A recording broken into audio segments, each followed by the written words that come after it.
Al respecto, también queremos destacar la trayectoria de cada uno de nuestros expositores, a quien vamos a escuchar primeramente a Augusto López Claros, es economista, director ejecutivo de Global Governance Forum del Banco Mundial. Anteriormente fue economista jefe y director del programa de competitividad global del World Economic Forum en Ginebra, donde fue director también del Global Report, la publicación más importante del foro, así como otros estudios económicos regionales. Es también fundador de EFD Global y director del proyecto de Índice de Respuesta Humanitaria DARA, una organización sin ánimo de lucro comprometido con la mejora de la cooperación al desarrollo y a la acción humanitaria. Seguidamente vamos a tener a Viviana Casco. Ella es máster en Hacienda Pública y Administración Financiera y Tributaria por el Instituto de Estudios Fiscales y máster en Política y Gestión Pública por la Universidad Católica de Asunción, economista por la Universidad Nacional de Asunción, ejecutiva senior actualmente en CAF, Bolivia. Fue ministra de la Secretaría Técnica de Planificación, exdirectora de Política Macrofiscal del Ministerio de Hacienda. Precisamente aquí ya está con nosotros la señora Viviana Casco. También vamos a tener aquí como uno de los panelistas al ministro de la Corte Suprema de Justicia, en este caso presidente de un poder del Estado. El doctor César Diesel-Jungans es ministro presidente de la Corte Suprema de Justicia, abogado egresado de la Universidad Nacional de Asunción, doctor en Derecho por la Universidad Nacional de Pilar, tesis doctoral, régimen de transformación de determinadas asociaciones intermedias en sociedades anónimas. Su reglamentación en la legislación paraguaya, modelos comparativos, ejercicio de la profesión y magistratura. Ejercicio como abogado hace 36 años, miembro del tribunal y vicepresidente del Consejo de la Magistratura en 1998-2001. Entonces también ya está con nosotros el ministro de la Corte Suprema de Justicia, actualmente presidente. Y también nos va a acompañar el señor Beltrán Maqui, presidente de la Asociación de Bancos del Paraguay. Es licenciado en Contabilidad y Administración de Empresas con distinción de la Universidad Católica. Tiene una maestría en Administración de Empresas, concentración en Banca y Finanzas por la INCAE Business School. Graduado con honor, director de Visión Banco, vicepresidente de la Federación Latinoamericana, FELABAN, miembro de la Junta Directiva de Global Alliance, es presidente de Bancar, presidente de la Asociación de Bancos del Paraguay y presidente de la agroganadera SSCCSA, el señor Beltrán Maqui. Muy bien, este panel será moderado entonces, como ya lo hemos anunciado, por la señora Karina Daer. Ella es actualmente presidenta de la Cámara de Empresas Maquiladoras del Paraguay. Tiene un magíster en Administración de Negocios por la Universidad del Estado de California, Estados Unidos. Muy bien, el panel 4 entonces, señora Karina Daer, gracias por estar aquí compartiendo con nosotros. Será el tema instituciones políticas, así que muy buenas tardes y muchas gracias por participar con nosotros. Adelante, señora Karina. Muchas gracias, Cristian. Muchas gracias a la organización que me honró con este panel tan distinguido, con personas que admiro y aprecio. Muchas gracias a la organización, a todo el equipo del Ministerio de Hacienda, a la CAF, por hacer posible este segundo congreso tan importante para todos nosotros y poder fomentar así este tipo de conversatorios, de seminarios que puedan nutrirnos en todos los sentidos. En este panel número 4 vamos a estar hablando sobre la idoneidad, cómo podemos vencer la burocracia entre las gobernanzas en todos los niveles del gobierno, la integridad, rule of law o Estado de Derecho. Entonces vamos a compartir desde los diferentes puntos de vista cómo podemos aportar como sector. Y una pequeña introducción que quería dar es cómo la integridad que uno aprende desde la familia lo va llevando a los diferentes estamentos y en este caso a lo que nos atañe, que es la parte pública, que es la parte de gobernanza, de Estado, que tiene una injerencia muy importante en cada uno de todos nosotros como ciudadanos paraguayos y también a nivel global, porque existe una investigación donde quedó Paraguay en el puesto número 37 en la percepción de confianza, de confiabilidad que escuchábamos esta mañana tenía como un concepto asimétrico de 180 países, donde los que se acercaban al 180 estaban en peor grado de percepción. Entonces, eso es lo que nosotros queremos conversar hoy, cómo poder volcar esto a una situación más positiva, a pesar de todo lo lindo que ya está ocurriendo en nuestro país, pero que puede mejorar, que se puede potenciar y que puede ser mucho mejor. Así que diciendo esto, me gustaría dar participación a nuestro primer panelista que se encuentra en forma virtual, el doctor... ¿Ya hicieron la presentación? Sí. Creo que ya está en línea. Si le damos la palabra. El doctor Augusto López Carlos. Buenas, muchas gracias. Es un gusto poder estar con ustedes hoy día en esta reunión importante. Tengo algunos datos que me gustaría compartir con una forma de introducir el tema. ¿Podríamos tener el siguiente slide, por favor? Esta es una perspectiva un poco resumida de, digamos, datos sobre crecimiento económico para algunos países de la región latinoamericana, como Paraguay, Brasil, México, Argentina y Colombia, y otros países como un punto de referencia, China, India, Estados Unidos.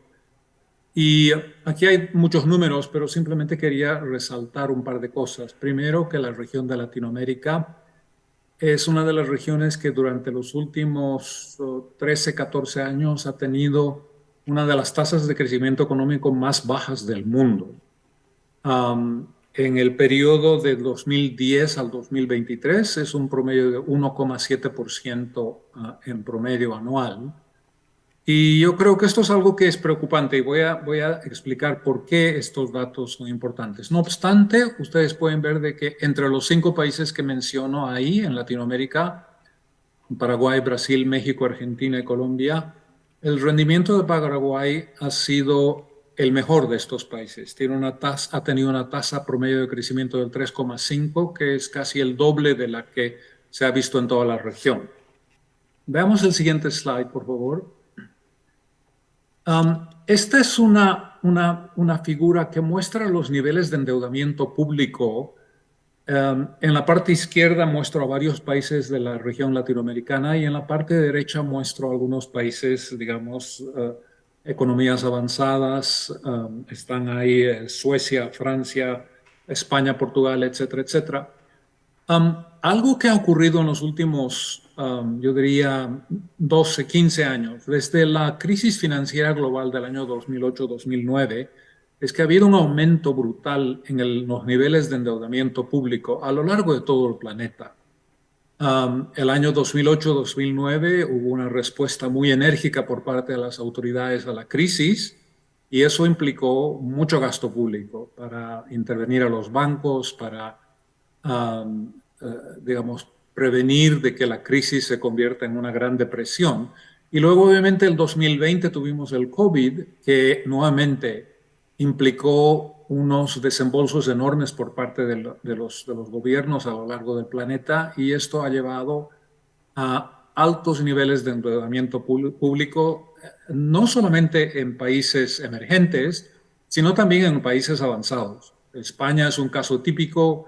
Ustedes pueden ver ahí en el gráfico que España hoy día tiene unos niveles de endeudamiento público de casi 115% del Producto Interno Bruto.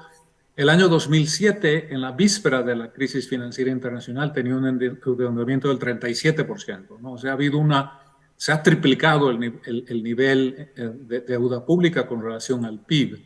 Esto es muy preocupante porque reduce el espacio fiscal de las autoridades, limita las opciones que las autoridades van a tener durante la siguiente crisis, que indudablemente va a llegar. Y en general es algo que a mí personalmente me preocupa mucho porque vivimos en un mundo en el que necesitamos recursos públicos para financiar la transición a una economía de energía renovable. Tenemos que prepararnos para la siguiente pandemia. Tenemos en muchas partes del mundo altos niveles de pobreza, mucha desigualdad. y entonces me preocupa el hecho de que a lo largo del planeta tenemos un espacio fiscal muy reducido. Paraguay tiene unos niveles de endeudamiento de alrededor de 40% del Producto Interno Bruto. Ustedes pueden decir esto es bajo y sin embargo es bien sabido de que los países, los mercados emergentes, porque tienen sistemas financieros mucho más pequeños, porque tienen capacidad de recaudar de ingresos mucho más bajas, entonces el nivel prudente de deuda, por lo menos de acuerdo a los datos del Fondo Monetario Internacional, es no por encima del 40%, que es básicamente el nivel que tiene Paraguay, ¿no? Entonces, no estoy excesivamente preocupado sobre Paraguay, sobre este tema, pero es algo que tiene que ser visto con mucha precaución. Al siguiente slide. Este es un slide muy interesante que es como una especie de preámbulo. ¿Me pueden mover al siguiente slide, por favor? Ya.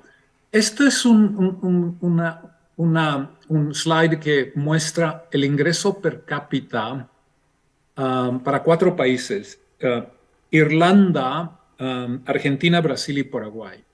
Y lo que ustedes pueden ver es de que, aunque en el año 1990 Irlanda ya tenía un ingreso per cápita bastante por encima de estos 3 países latinoamericanos, durante los últimos 30 años Irlanda ha despegado en una forma brutal, mientras que Brasil, Argentina y Paraguay han hecho progresos, es cierto, esas líneas son ligeramente ascendentes, pero digamos, claramente no en la medida en la que lo ha hecho un país como Irlanda, ¿no? Entonces, una pregunta muy interesante es, ¿qué es lo que Paraguay hubiera tenido que hacer o qué es lo que Paraguay tendría que hacer en años futuros para que el rendimiento de este indicador, ingreso per cápita, no sea más similar al de Irlanda?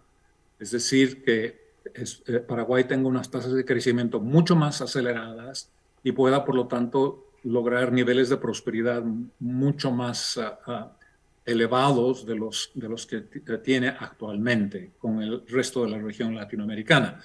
Um, voy a hacer referencia en los minutos a continuación por cómo podría uno explicar esta divergencia tan grande entre Irlanda y estos 3 países latinoamericanos. Vayamos al siguiente slide. Estos son datos que vienen del último informe de Doing Business que fue publicado el año 2020. El Banco Mundial no ha publicado informes de Doing Business posteriores al último, pero es un programa que está en una especie de renacimiento y van a salir indicadores similares, yo creo que en los siguientes 12 meses aproximadamente. Entonces, estos datos son relevantes, ¿no? Y lo que ustedes pueden ver acá es de que en los diferentes indicadores de Doing Business, el rendimiento de Paraguay, digamos, es mediocre, ¿no? En el informe del año 2020, el ranking de Paraguay era de 125. Ahí he puesto varios países de la región latinoamericana. Paraguay está mejor que Venezuela, obviamente, pero también lo está el resto del mundo. Venezuela es un caso singular, digamos, de malos manejos institucionales y macroeconómicos y el empobrecimiento de la población durante las últimas décadas. El rendimiento de Paraguay es parecido a la Argentina. Argentina tiene un ranking de 126 entre 190 países. Y ustedes pueden ver, presento datos ahí sobre algunos de los indicadores de Doing Business. Paraguay no está mal en el indicador de empezar una empresa, el número de procedimientos, el tiempo, el costo, etcétera. Tiene un ranking de 25, pero luego puede ver que en otras áreas es un rendimiento bastante débil, ¿no?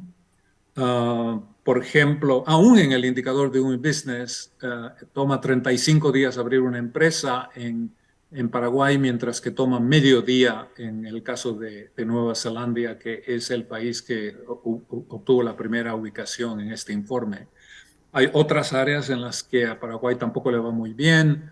Pagar los impuestos, este es un indicador que capta el número de impuestos que uno tiene que pagar, el número de horas que toma cumplir las obligaciones tributarias y el nivel de tributación. Y ustedes pueden ver de que el ranking de Paraguay es de 126, ¿no?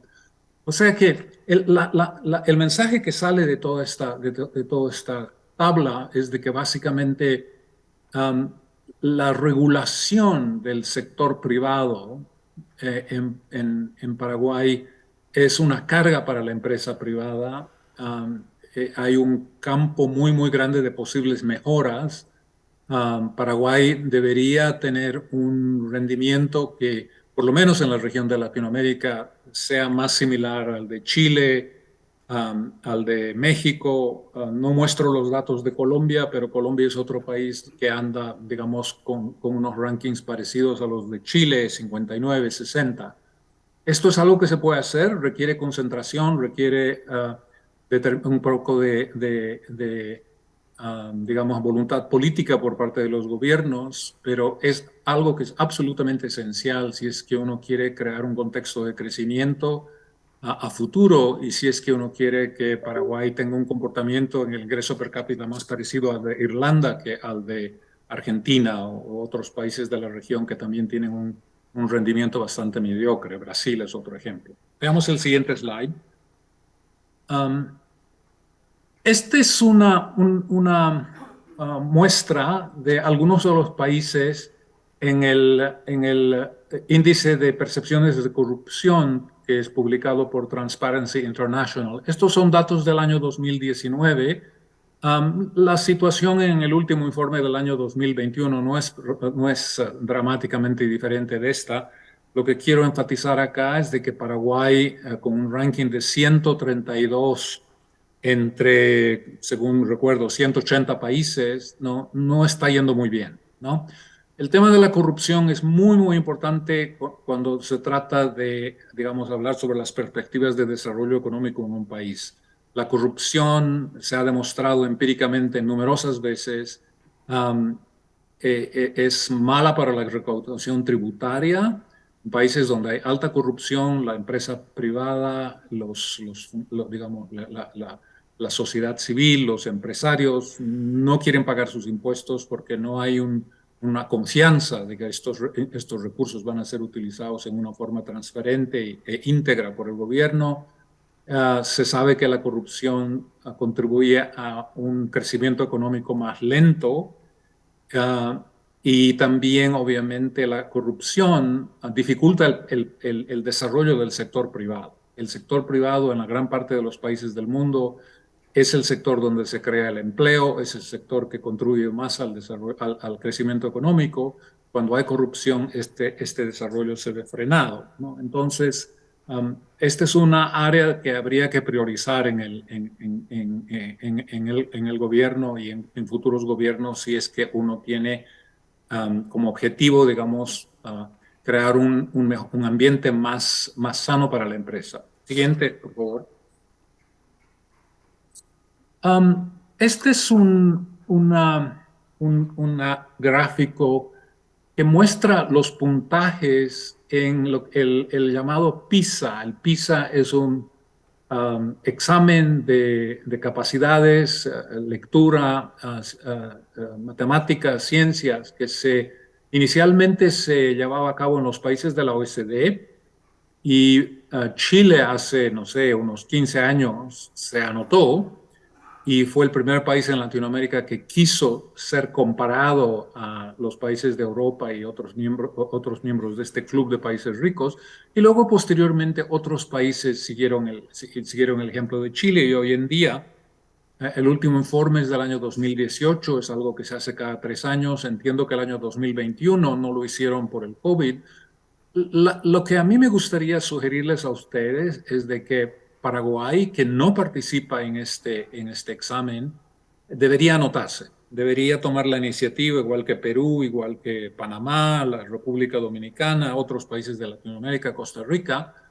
Es algo que probablemente va a ser un poco como un balde de agua fría, por así decirlo, cuando salgan los primeros resultados, pero es una experiencia muy buena porque va a ilustrar cuáles son las principales fallas en el sistema educacional de Paraguay, y eso a su vez va a dar incentivos para permitir mejorar el sistema de educación.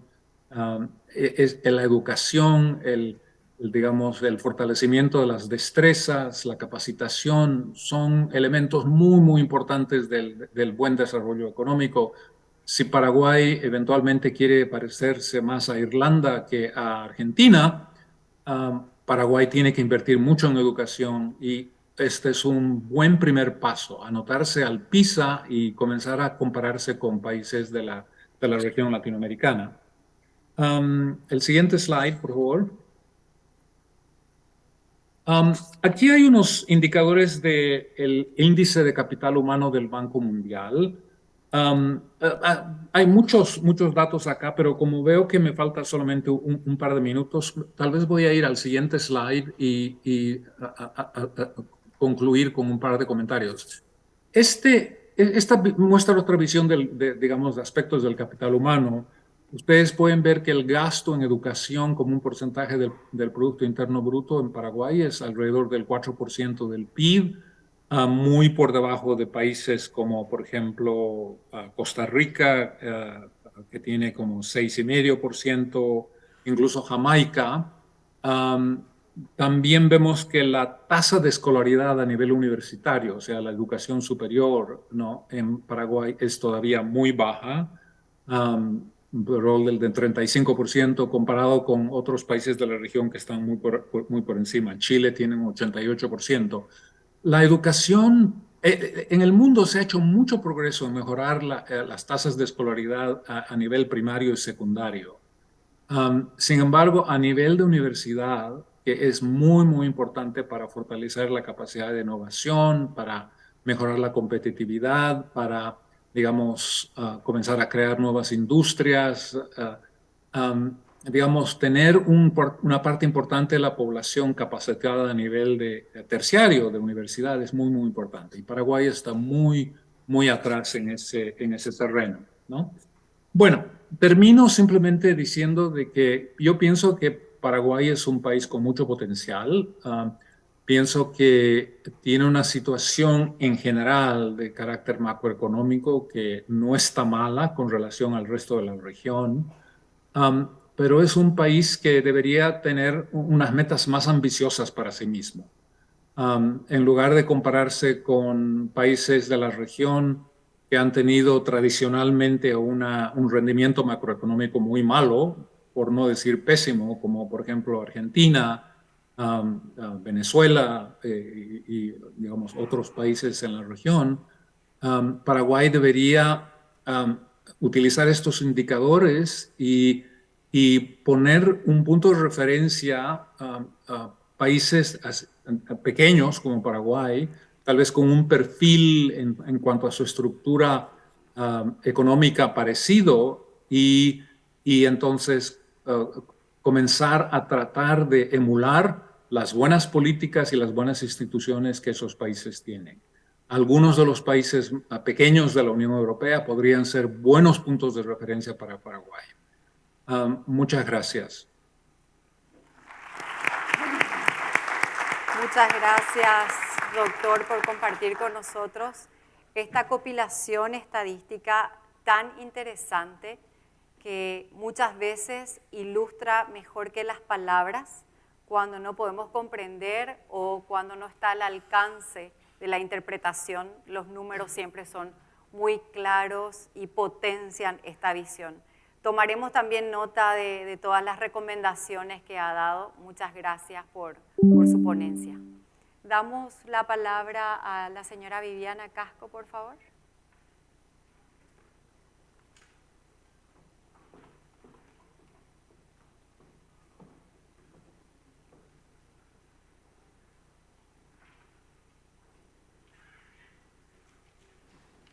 Muy buenas tardes a todos. Un saludo especial para el ministro de Hacienda. Gracias por la invitación también a Jorge Sur, gerente del sur de la CAF, y a todos los colegas y a las colegas economistas. Muy feliz día y también felicitaciones al Ministerio de Hacienda por este evento.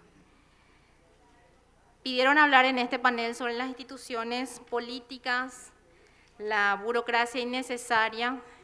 Y en mi carácter de ex ministra de Planificación me gustaría dar un breve recuento de cómo el Paraguay fue avanzando en cuanto a la institucionalidad de las políticas y principalmente de las políticas económicas. Y no me había dado cuenta de tantos cambios que había hecho Paraguay en los últimos, pongámosle, casi 40 años al hacer este recuento. Voy a intentar pasar mi presentación. No, ahí está. Bueno, justamente presentando, yo sé que las letras son un poco pequeñas, pero no quise eliminar varias de ellas considerando la riqueza de todo lo que muestra estos cambios que fuimos dando a lo largo del tiempo. En los años 90, Paraguay abandonó el régimen cambiario, empezamos con la liberación en los mercados financieros. También se empezó con un régimen de privatización que los que tenemos un poco de memoria, eso no significa de que ella sea un poco mayor, que eso no siguió su curso. También la Carta Orgánica del Banco Central, la Ley de Bancos, etc. En los años 2000 avanzamos un poco más y fuimos a la Ley de la Función Pública, una ley muy importante y en la que se estuvo trabajando para su modificación. También el Fondo de Garantías, la reforma de la Caja Fiscal, la Ley de Compras Públicas que se modificó el año pasado. Luego el acuerdo de stand-by después de ese año, entre los 2001, 2002, 2003, donde tuvimos varios problemas económicos. Recuerdan en el 2003 el acuerdo que firmamos con el Fondo Monetario Internacional para hacer cambios de política económica que fueron muy importantes y trascendentales para nuestra economía. También el sistema tributario sufrió modificaciones en ese momento, el código aduanero, etcétera. No me quiero extender mucho por el tiempo también limitado que tenemos. ¿Qué pasó en la década, por decirlo así, del 2010? Adoptamos el meta de inflación, eso vinculado un poco con la política monetaria. También se avanzó en lo que es el impuesto el IRP, el impuesto a las personas. También se promulgaron leyes muy importantes que dieron un cambio, principalmente en la política fiscal, la ley de responsabilidad fiscal, la ley de APP, que ya fuimos utilizando. También se introdujo el IRAGRO en ese momento, la ley del acceso a la información que permitió. Como en este panel estamos hablando mucho del tema de corrupción, del tema de brindarle a la ciudadanía información, fue una ley muy importante y que, considerando por lo menos de mi lado, ha dado sus frutos. Y ya yéndonos un poco al 2020, que hemos realizado también cambios importantes, podemos hablar de la Ley de Administración de Pasivos, la Ley de Inversión Pública, que es una ley muy importante. ¿Por qué la Ley de Inversión Pública es muy importante? Y hay un poco para entrar también en el tema.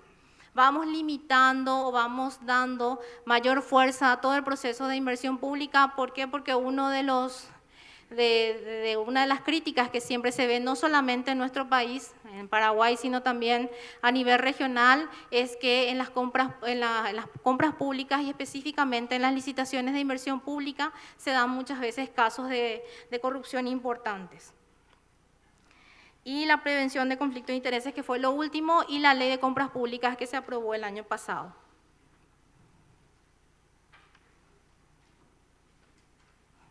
Bueno, justamente lo que estaba mencionando anteriormente, el fortalecimiento de la transparencia vino muy de la mano con la aprobación de la ley de acceso a la información pública, y en este gráfico nos muestra cuál fue la evolución o cómo fueron viviendo este proceso de adopción de esta normativa varios de los países de América Latina. Este dato es al 2019, todavía no cambió mucho realmente, pero vemos de que Paraguay, si bien llegamos tarde en todas las reformas importantes, estamos ahí siempre presentes como Paraguay y que vamos adoptando las buenas prácticas a nivel internacional y a nivel regional.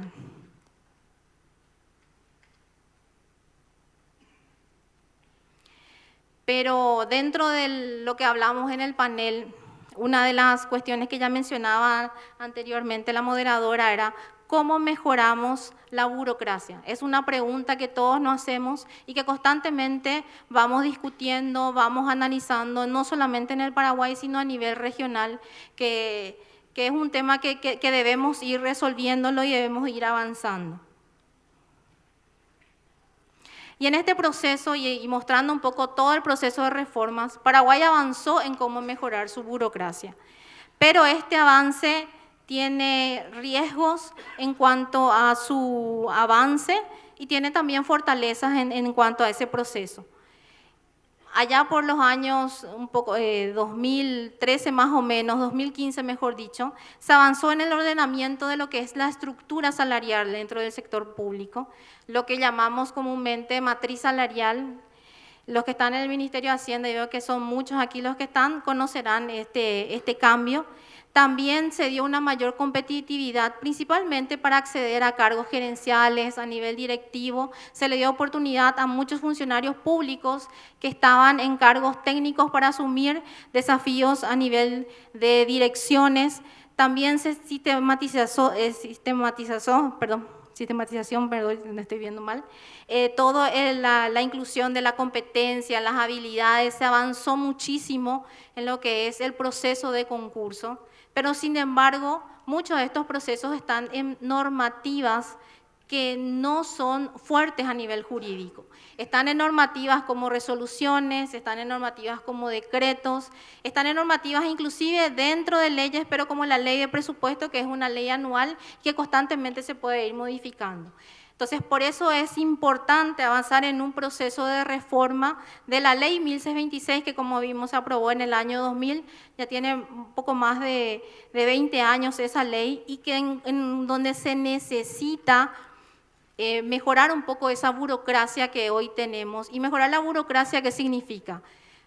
Que las mejores personas accedan al servicio público. El servicio público también tiene que acceder las mejores personas y también tiene que estar bien remunerado para que esas personas quieran estar dentro del servicio público. Y aquellas personas que pasamos por él sabemos de que muchas veces es un servicio bastante ingrato. ¿Por qué? Porque uno trata de dar siempre lo mejor y no muchas veces se le compensa de la misma manera. Y todo esto nos conduce a varios problemas que hoy identificamos. No existe una carrera, principalmente dentro del servicio civil, y si miramos los grandes números, estamos hablando de 1/3 de los funcionarios públicos. Y que cuando hablo del servicio civil, no estoy hablando del administrativo como comúnmente se lo denomina. Estoy hablando de los profesionales técnicos, que muchas veces de ellos dependen las decisiones que se toman a nivel de dirección, a nivel de viceministros y a nivel de ministros. Porque generalmente cuando hablamos del sector administrativo, tenemos en nuestra mente a la secretaria, al secretario, a las personas de un nivel. Y no solamente están ese tipo de profesionales, sino también están personas técnicas que necesitan tener una carrera. ¿Y para qué tener la carrera? Para tener previsibilidad a lo largo de su vida laboral, que eso es muy importante. Y tenemos muchísimas experiencias a nivel regional, incluso los organismos internacionales tienen carrera, entonces tenemos que tratar un poco de replicar eso. También las reglas de juego dispares. Porque tenemos muchas carreras, las reglas de juego no son comunes para todos y eso generalmente presenta también mucha inequidad. Y a lo que voy también hay una gran inequidad salarial en todo el sector público, que si avanzamos en una mejor burocracia, este es un tema que tenemos que tocar. Y la dificultad, obviamente, para acceder por méritos y de manera idónea, que las personas que estén en el cargo sean las personas idóneas para el cargo, también es un proceso que tenemos que avanzar, tenemos que fortalecer. Hoy se está haciendo en varios de los poderes del Estado, pero necesitamos avanzar y necesitamos fortalecer este proceso.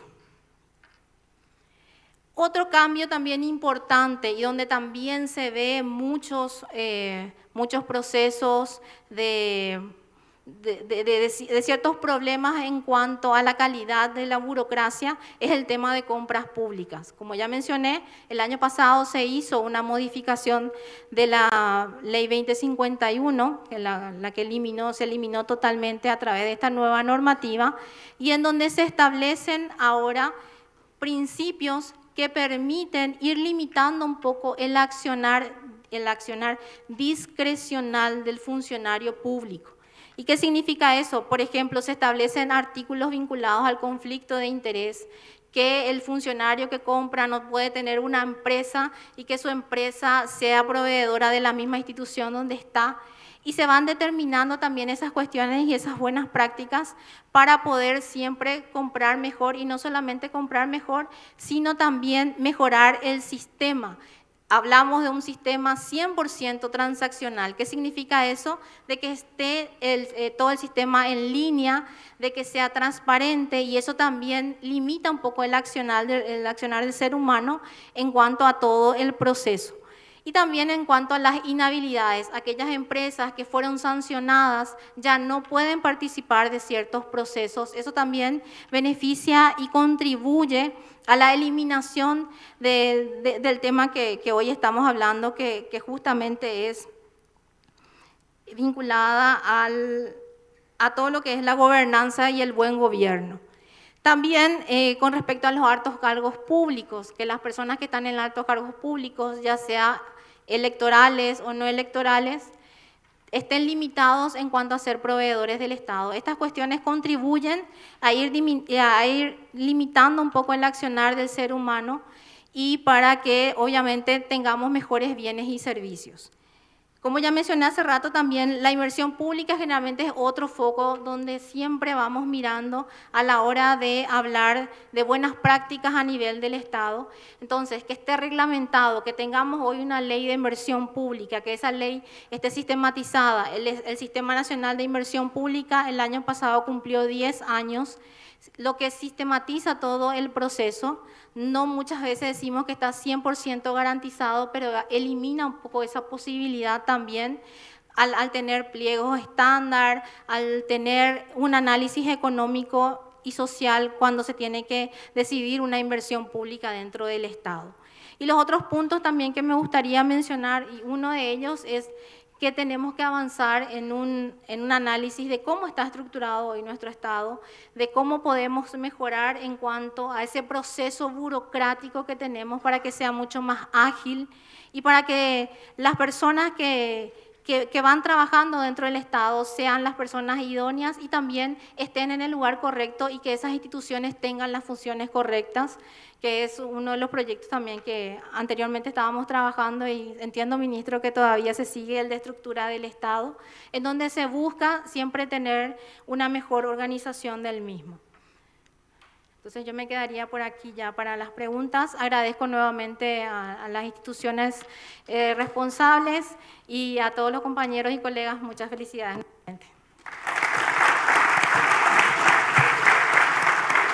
Muchas gracias, Viviana, por tu ponencia, por plantear los 3 puntos que rescaté de lo que estabas proponiendo, que es la meritocracia, tan importante, las reglas claras que no solamente se aplicarían al sistema público, sino también en el sistema privado, y a la equidad salarial, puntos de fricción que muchas veces crean grietas en nuestras instituciones. Así que muy buen planteamiento para tomarlo en cuenta y tratar de aplicarlo.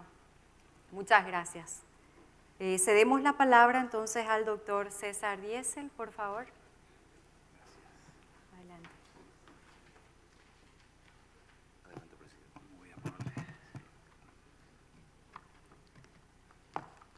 Se ve algo. Sí, sí, sí.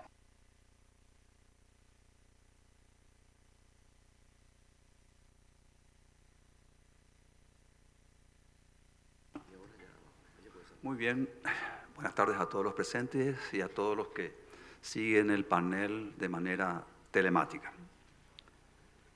Este congreso, en cuyo marco estamos en este cuarto panel, sin duda, tiene como principal protagonista a la creación de políticas económicas y por ende a la disciplina madre de esta, que es la economía.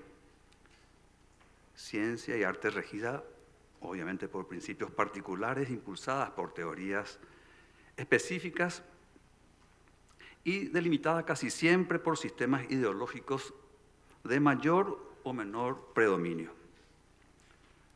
La economía, que es asistida por otras ciencias y disciplinas que le son auxiliares, vuelca sus saberes en un campo social en donde su teoría baja a la realidad, aplicándose en una porción objetiva de relaciones humanas, de interacción de intereses a veces contrapuestos, de recursos casi siempre limitados y de anhelos de crecimiento y progreso.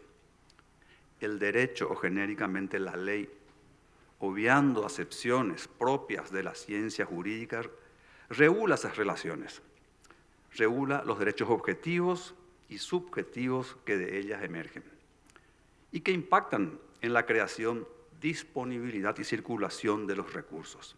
En fin, marca con sus normas el modo, los límites y las consecuencias del devenir de dicho relacionamiento, es decir, de la vida económica. Esto ya nos hace vislumbrar las implicancias que en la economía tiene el Estado de Derecho, el cómo en ella impactan la forma en que éste es concebido e institucionalizado a partir de una Constitución nacional y el modo de su desarrollo programático y su consecuente aplicación. Abordaremos, tal vez no buceando, sino solo navegando en las aguas del derecho, la temática del rule of law, o Estado de Derecho, el modo de concepción adjetivada como social en nuestra Constitución Nacional y el rol que toca al Poder Judicial en este cuadro con especial énfasis en la actuación de la Corte Suprema de Justicia. El concepto respectivo de rule of law, en español Estado de Derecho, no es otra cosa que el imperio de la ley. En su regencia a toda la población gobernada y a los gobernantes, sin distinción, en su concepción clásica inicial de rule of law, se basaba principalmente en el individualismo, en los ideales liberales y en gran medida en aquella enunciación del laissez-faire, laissez-passer, en la Constitución Nacional de Paraguay, sin duda. El Estado de Derecho se consagra como una base de la construcción jurídica de la República. Pero como dijimos, este Estado de Derecho viene adjetivado y así aparece como social. Recordemos que el artículo 1 de nuestra máxima norma viene a constituir la República del Paraguay estatuyendo. Dice, finalmente se constituye en Estado social de derecho, unitario, indivisible y descentralizado en la forma que se establecen en la Constitución y las leyes. Un ciudadano convencional en una de las sesiones plenarias de la Convención Nacional Constituyente, dando fundamento al texto entonces propuesto para el primer artículo constitucional decía, y cito textualmente, Estado social de derecho y democrático. Y no es casual que elevemos un proyecto de articulado con estos elementos. Tanto sea Estado de Derecho, que significa sometimiento a la ley de todos, sin ningún tipo de distinción. Y el concepto social, porque de este modo desechamos una concepción de Estado liberal sin tener una connotación partidaria, sino filosófica de laissez-faire, laissez-passer, en el sentido que el Estado debe intervenir para restituir el equilibrio y la injusticia y proteger a los más desprotegidos de nuestra sociedad. Esa es la concepción social. Caracterizar al Estado constituido como social se refleja en otros preceptos de la misma Constitución, como en el artículo 46, que no considera como discriminación o desigualdad de trato a las protecciones establecidas sobre desigualdades injustas. Entonces, sobre las bases así sentadas, está claro que en la República del Paraguay debemos hablar de Estado social de derecho y no de Estado de derecho a secas, lo que viene a dar un marco conceptual insoslayable a todo el devenir jurídico, legislativo, interpretativo y de aplicación para la solución de controversias de derecho. Teniendo en claro el tipo de Estado de derecho en que se constituyó el Paraguay, cabe rememorar sucintamente cómo se estructura y organiza el gobierno resultante del poder público ejercido por el pueblo a través del sufragio. Tal vez derivado del uso coloquial del vocablo, tendemos a asociar, si no directamente a identificar, el gobierno con el poder ejecutivo y las dependencias bajo su dirección y autoridad. Sin embargo, gobierno significa más que eso, es más que una simple asimilación. Al decir del jurista mexicano Jorge Fernández Ruiz, en su acepción amplia el gobierno equivale a todo el aparato gubernamental, el conjunto de órganos y organismos depositarios de las funciones del poder del Estado y la actuación de todos ellos. En sentido restringido se habla de gobierno para eludir solo a la ejecución de lo legislado o juzgado, o sea, a la actuación del órgano ejecutivo del aparato gubernamental conocido como Poder Ejecutivo. Entonces, el gobierno en su acepción amplia se despliega y ejerce principalmente a través de los tres poderes clásicos: legislativo, ejecutivo y judicial. Digo principalmente porque otros organismos estatales, señalados como extrapoder, poseen atribuciones asimilables a lo que es gobernar, en el sentido amplio del vocablo, como por ejemplo este Banco Central que hoy nos acoge. Se presenta dentro de este contexto el Poder Judicial ejerciendo el gobierno a través de la difícil, compleja e importantísima tarea de zanjar los asuntos litigiosos y de constituirse por acción de su máximo organismo, la Corte Suprema de Justicia, en último bastión y frontera de la constitucionalidad y de la primacía del orden constitucional. Queremos detenernos ahí para observar que la tarea del Poder Judicial, desde el juzgado de paz, refugio y remedio de la búsqueda cotidiana de amparo judicial, hasta los más elevados tribunales, es crucial para la instauración y el mantenimiento de la paz social. Como sabemos, las guerras entre familias o clanes registradas en la antigüedad y aún la lucha física, no pocas veces a muerte, entre personas particulares, han ido desapareciendo, suplantadas por un remedio social y herramienta indispensable para el desarrollo humano en comunidad: el derecho y su consecuencia, su aplicación para la solución de las disputas por una autoridad instituida con poderes para ello. Hoy en día ese poder, el jurisdiccional, viene dado, instituido como consecuencia de la voluntad y el mandato del pueblo constituyente. Y a pesar de que la economía es una disciplina en la que no tengo más conocimiento que el básico, adquirido en la educación secundaria, la terciaria y en el ejercicio de mi profesión de abogado, puedo afirmar sin temor que la paz social es indispensable para el desarrollo de políticas económicas favorables y beneficiosas que permitan a la población no solo mejorar su presente, sino vislumbrar un futuro de elevación permanente en sus estándares de vida.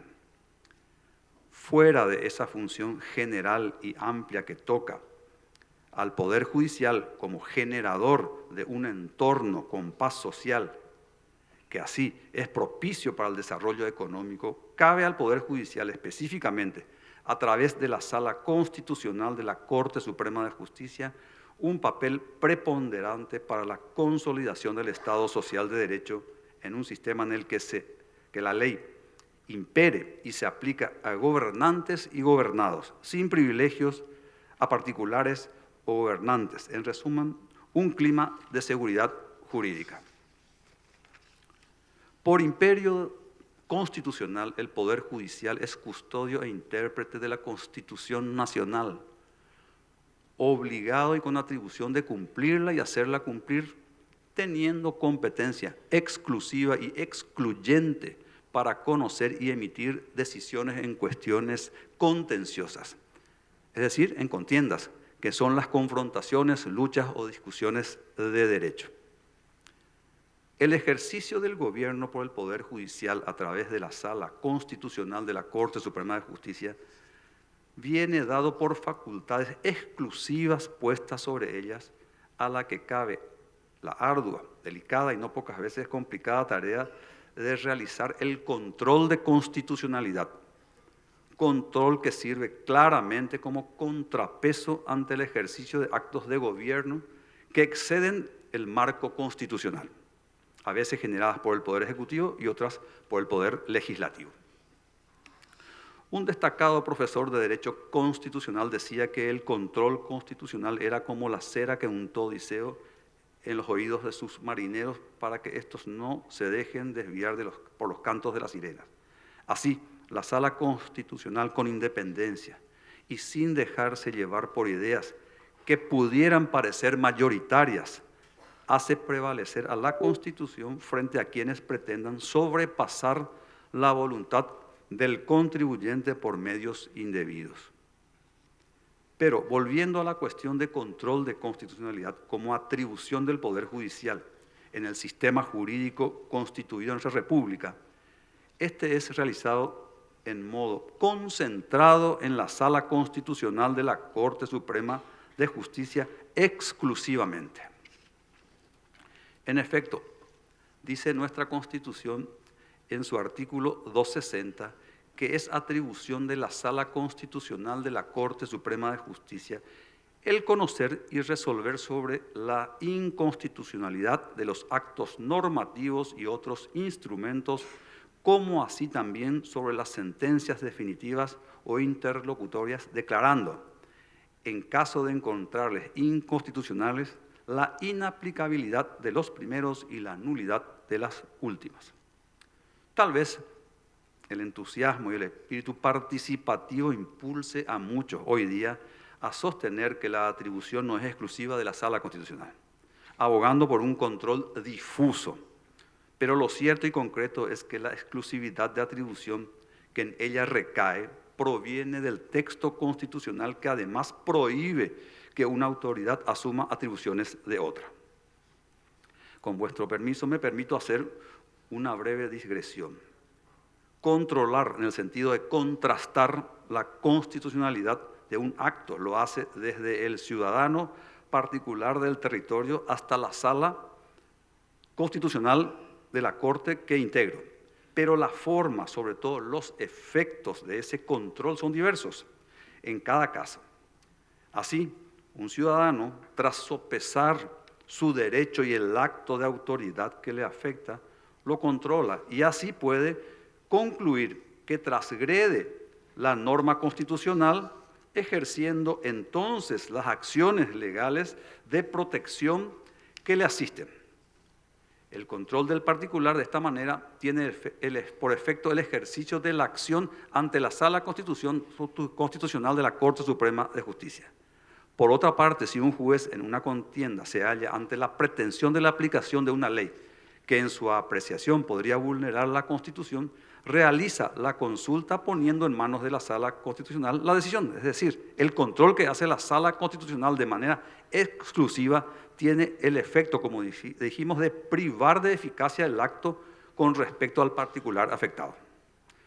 Cabe destacar que la Sala Constitucional de la Corte no está instituida por ley, sino que es la única que viene establecida por la misma Constitución, que en su artículo 258 dice que la Corte se organizará en salas, de las cuales una será la constitucional.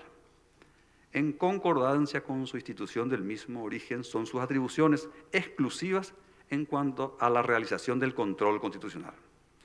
Una constitución moderna como la nuestra ya no solo es un reglamento de gobierno, sino que contiene una base axiológica fundada en el respeto de la dignidad humana, que además de reglamentar el gobierno, consagra derechos fundamentales, individuales y colectivos, estipulando garantías para proteger su vigencia.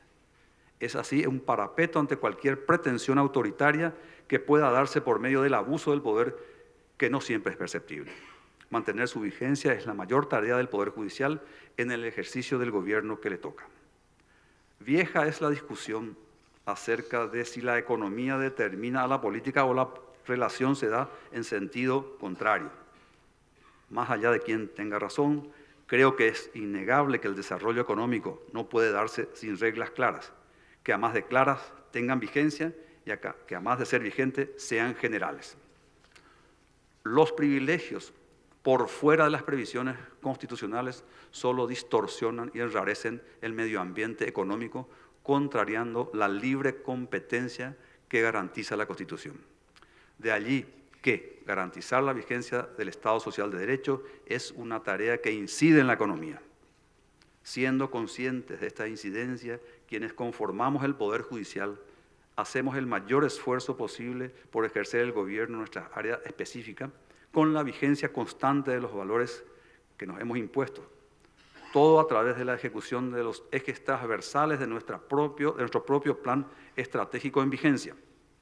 De tal modo, dentro del sistema de separación, equilibrio, coordinación y recíproco control en el que gobernamos los tres poderes del Estado, el judicial se constituye en contribuyente a la creación de un clima de inversión.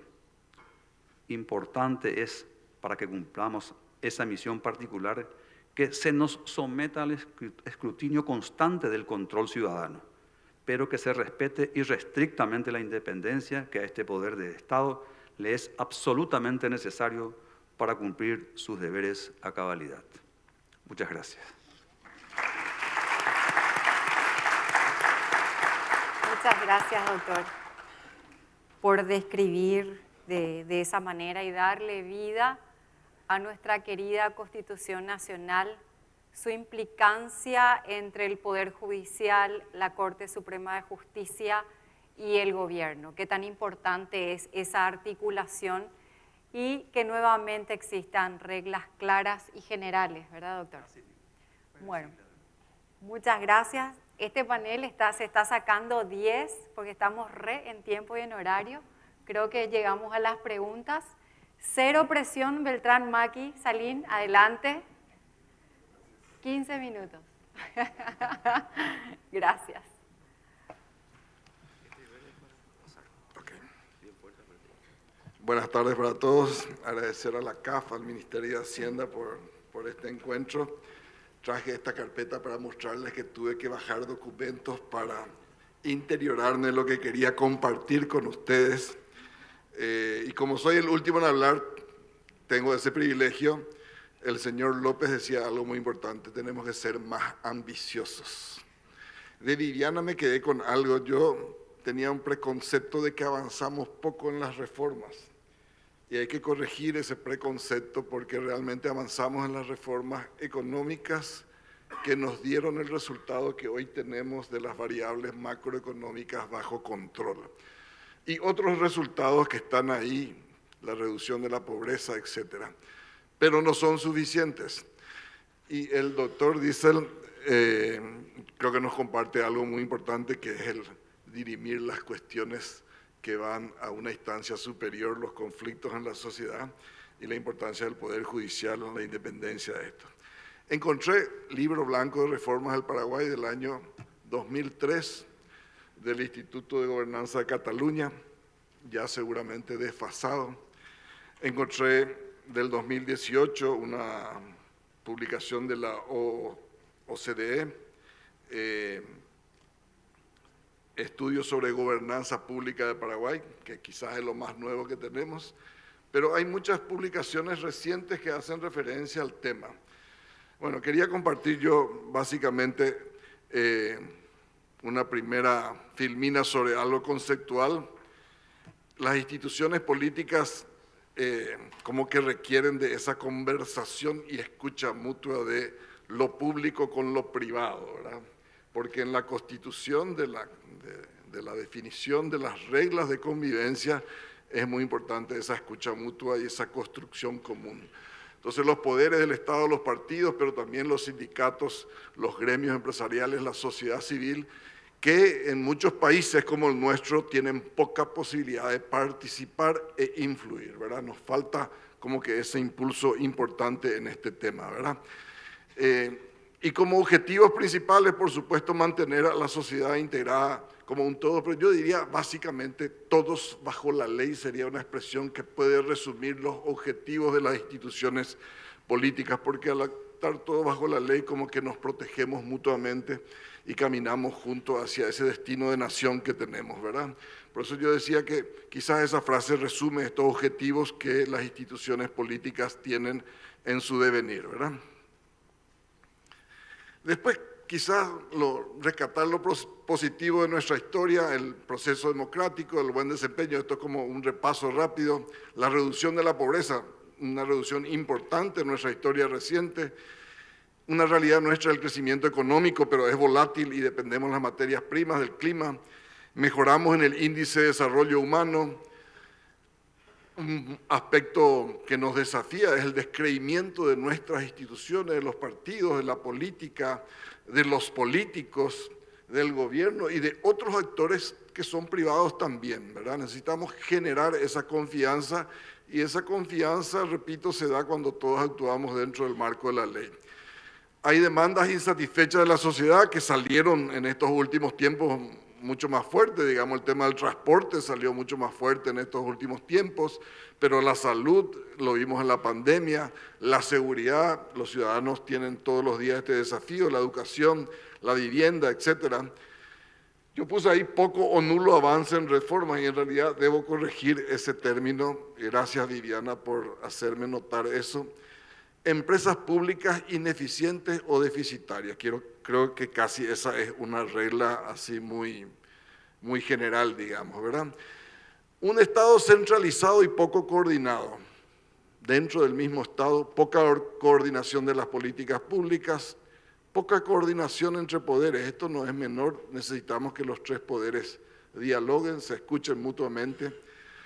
Poca coordinación entre instituciones, poca coordinación entre los gobiernos centrales, regionales y locales, burocracia ineficiente y poco moderna, quizás caracterizada por la necesidad de incorporar tecnología para ayudar en ese proceso de modernización y de respuesta a los servicios que presta el Estado a la ciudadanía. Debilidad en el combate a la corrupción, crimen organizado, impunidad, creo que son realidades que vemos y tenemos a mano todos los días. Instituciones que no cumplen su rol o tienen un rol duplicado, hay una necesidad de reorganizar el Estado en este sentido, ¿verdad?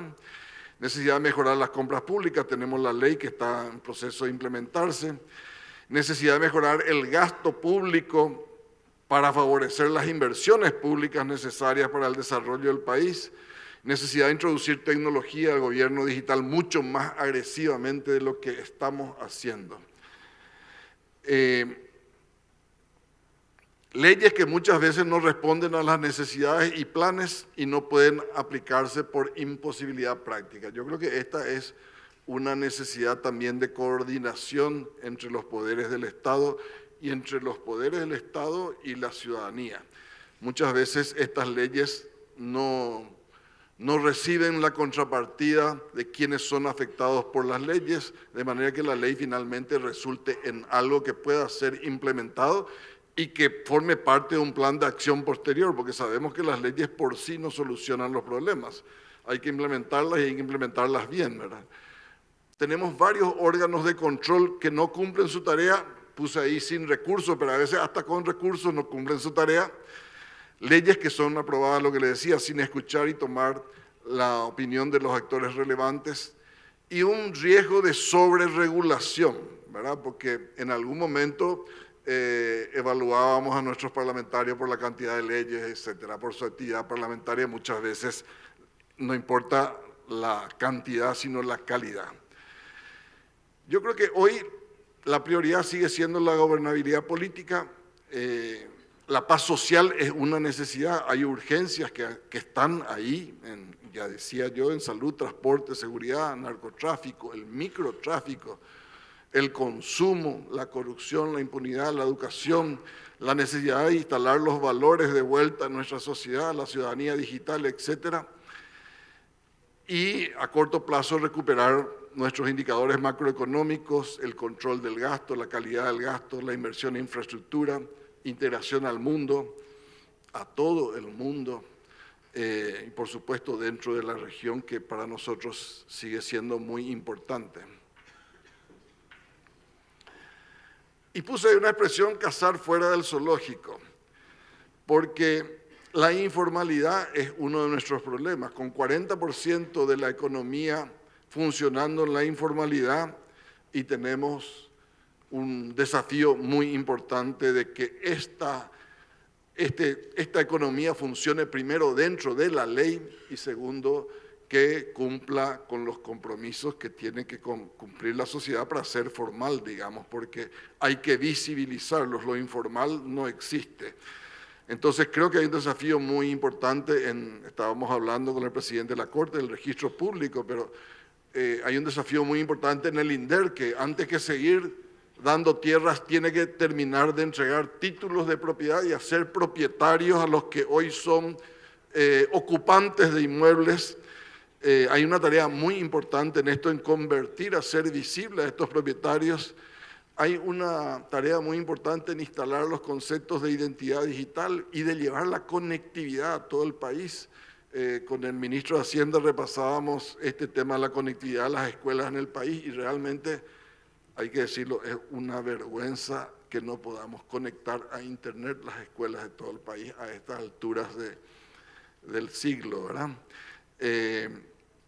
La seguridad social para todos es un desafío, hacer los aportantes al fisco, el acceso a la tecnología, muy importante. Hoy es un gran aliado la tecnología para lograr la inclusión social. Y por supuesto, esto hay que aprender de las telefónicas, ¿verdad? Las telefónicas instalaron los servicios que sean rápidos, fáciles y al alcance de todos, y la condición tiene que ser que sea barata además, ¿verdad? Pero la formalidad tiene que reunir estos requisitos para que el ciudadano vea el beneficio de actuar en la formalidad. Por supuesto, la inclusión y la educación financiera tiene que formar parte de estas tareas para reducir la informalidad.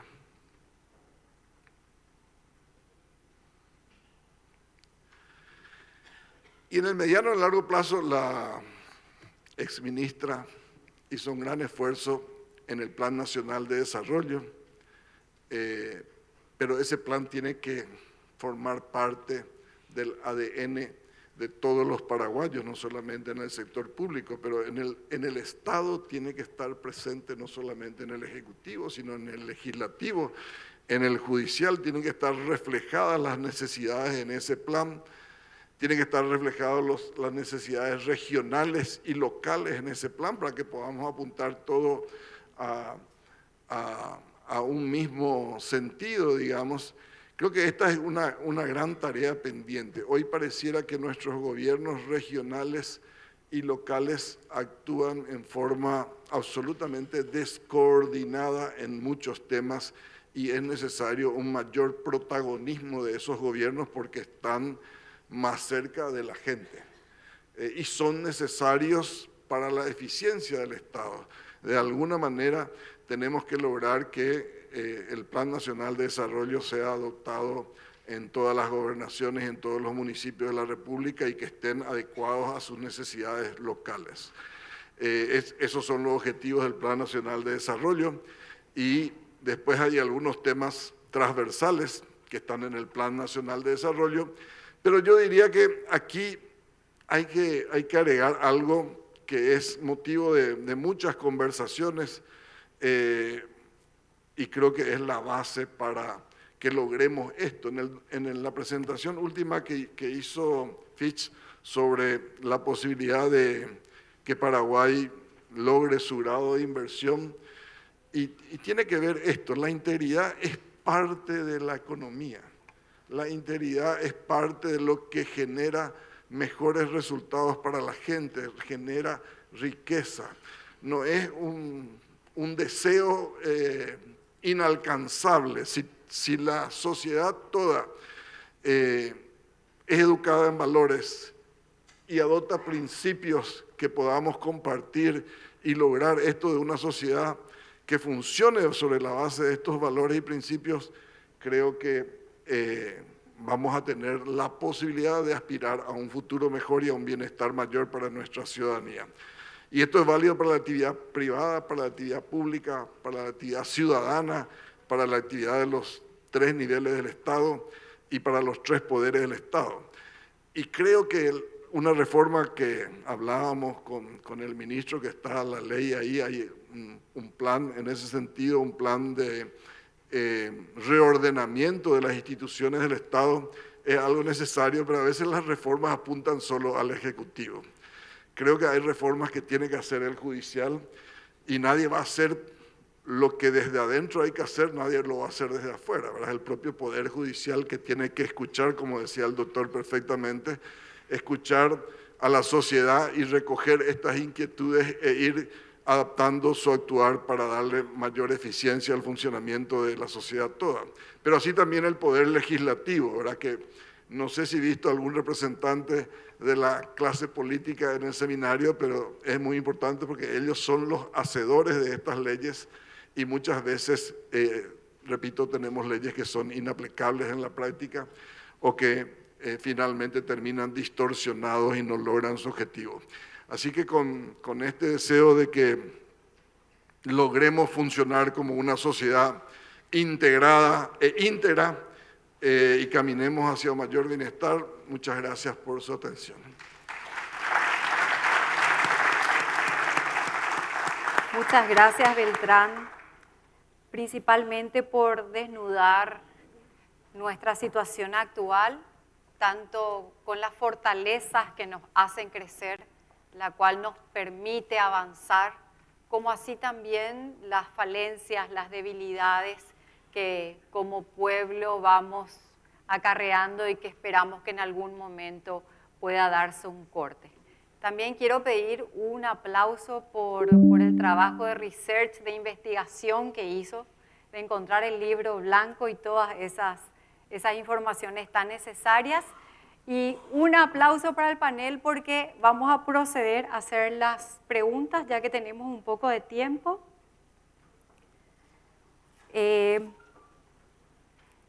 La primera sería para el doctor César Diesel, que es una en dos, donde consultan cómo se podría implementar la política de integridad en la institución que usted está actualmente siendo parte y cómo se prevé la penalización o premiación de estas acciones dentro de esta política de integridad.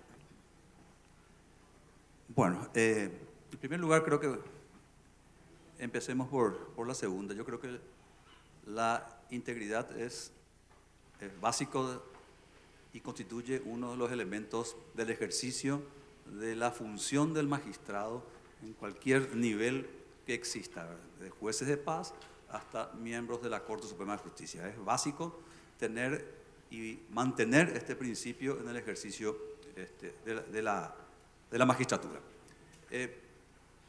Yo creo que en este momento los controles y fiscalizaciones que está haciendo la Corte Suprema de Justicia con la presentación o la obligación de presentación de los informes trimestrales a la que están obligados los magistrados de todos los niveles, hace que se pueda ir controlando diversos índices de la labor del magistrado. Tenemos, por ejemplo, la cuestión de la morosidad, el estado de los juicios y, por supuesto, con los expedientes electrónicos hace que esto pueda ser controlado, el avance de todos estos juicios, tanto por el abogado como por el propio interesado como actor o demandado, que hace que pueda acceder a un pase electrónico que le permita controlar el estado del proceso y a sus propios abogados. O sea que eso es muy importante para el control del seguimiento del expediente. Así que yo creo que estamos avanzando sobre la parte de la integridad en el ejercicio, que como dije es básico en el desempeño del magistrado. Muy bien, muchas gracias. Como segunda consulta tenemos para Viviana, si podrías aconsejar algunos puntos, como habías nombrado anteriormente, consejos que pudieran disminuir la burocracia en las instituciones. Gracias, Karina. Como mencioné hace rato, fuimos avanzando y una de las leyes que no mencioné fue justamente el tema de EAS, que yo creo que ha sido un gran logro también. Estaba dentro del slide, pero no mencioné. Ha sido realmente un gran logro avanzar en ese proceso, pero así como avanzamos para las empresas de acciones simplificadas, deberíamos de avanzar también para otro tipo de empresas, eso mirando un poco por el lado del sector privado. Y coincido un poco con lo que dijo hace rato Beltrán, de que es muy importante avanzar en todo lo que es el sistema de digitalización del Estado. Va a ayudar muchísimo eso a disminuir todo el proceso burocrático que tenemos dentro del mismo y obviamente, como dije también ya, a mejorar la calidad de los funcionarios públicos. Eso no significa de que los que están hoy son malos, significa de que todos los que que ingresan tienen que ser idóneos y fortalecer también el equipo que hoy está para que el Estado se vea mucho más fortalecido. Gracias, Karina. Súper, muchas gracias. Beltrán, un tema recurrente para la discusión política económica es la posibilidad de que Paraguay obtenga el grado de inversión, teniendo en cuenta que uno de los puntos débiles es el débil Estado de Derecho. ¿Qué reformas o iniciativas crees que tendrían efecto en mejorar las instituciones políticas? Bueno, yo creo que quizás no tanto reformas como actitudes que hay que tener. Yo decía que el diálogo entre los poderes del Estado es absolutamente necesario. Si queremos construir un país mejor y obtener este grado de inversión, primero tenemos que empezar a hablar y escucharnos mutuamente, no solamente los tres poderes del Estado, pero señalo particularmente esto, también al sector privado, a la sociedad civil. Tenemos que saber escuchar las demandas de la ciudadanía. Creo que ese es un paso muy importante. Creo que en este proceso va a ser muy importante esto que mencionaba el doctor Diesel, los procesos judiciales que lleguen a buen término. Creo que es parte de la demanda que hay y la celeridad en la culminación de estos procesos judiciales. Después son ajustes a la operatoria de los negocios que son fundamentales para crear empleo, porque el empleo es la base de la dignidad de las personas. Creo que ahí hay una gran tarea que hacer, pero hay que entrar en los detalles y hay que caminar ese camino, ¿verdad? Muchas gracias. Correcto, muchas gracias. Un aplauso, por favor, para nuestros panelistas.